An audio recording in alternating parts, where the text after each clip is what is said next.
As I told you before, we can use the incremental analysis or differential analysis to help managers to take rational decisions. If we need to identify the incremental analysis, it's the process used to identify the financial data that change under two or more alternatives. As I told you before, the decision-making process have steps. The first one, we need to identify the problem that we need to solve or the objective that we need to achieve. Number two, we need to collect the available data that we can use to try to solve our problem. Number three, we need to determine the different alternatives or different courses of actions that we can use and choose one of them to solve our problem. The next step, we will try to evaluate each alternative to select the best one. After selecting the best alternative, we can take a decision, and then we need to evaluate our decision by the follow-up.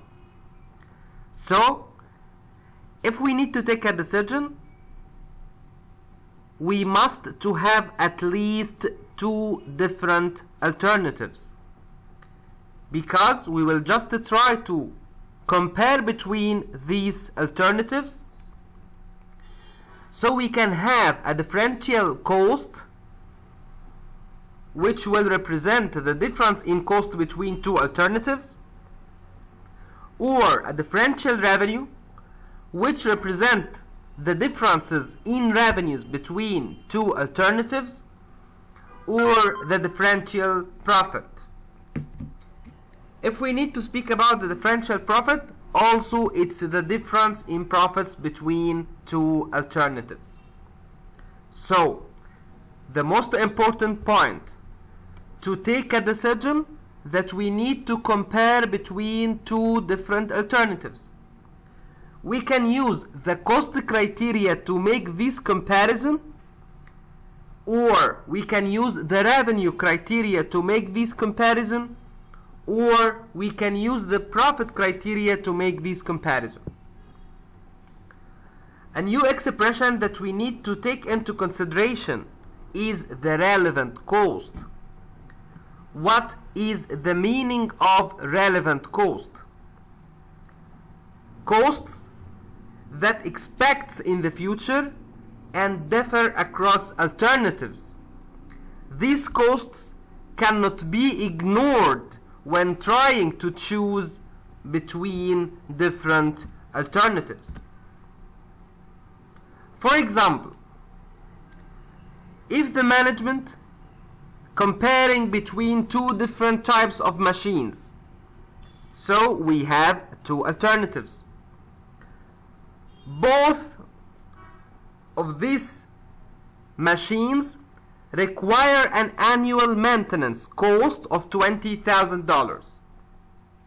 Then the maintenance cost is considered as irrelevant cost for decision making process, because it's similar to the two decisions or two alternatives, so we cannot use the maintenance cost as a relevant cost to compare between two alternatives, because it's the same in the first alternative and the second one.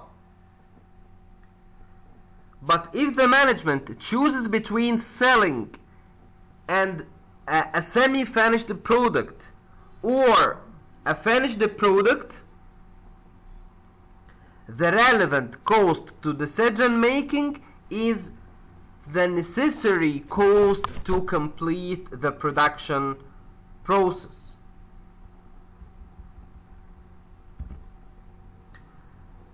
Other expression that we need to take into consideration is the sunk cost. What is the meaning of sunk cost? Sunk cost is the cost that has already been paid for and cannot be recovered in any way in the future. So this cost cannot be changed or avoided by any present or future decision. It's very easy to understand that the sunk cost is irrelevant cost for decision making. For example, the amount you spent in the past to purchase or repair a machine should have no effect on your decision. For example, another one, the amount that the company has spent in the past in training their employees to use a new software that you have installed on your company's computers. After this period, the software is no longer used and the company needs to use a different software. This will require new training, or we need to train our employees again.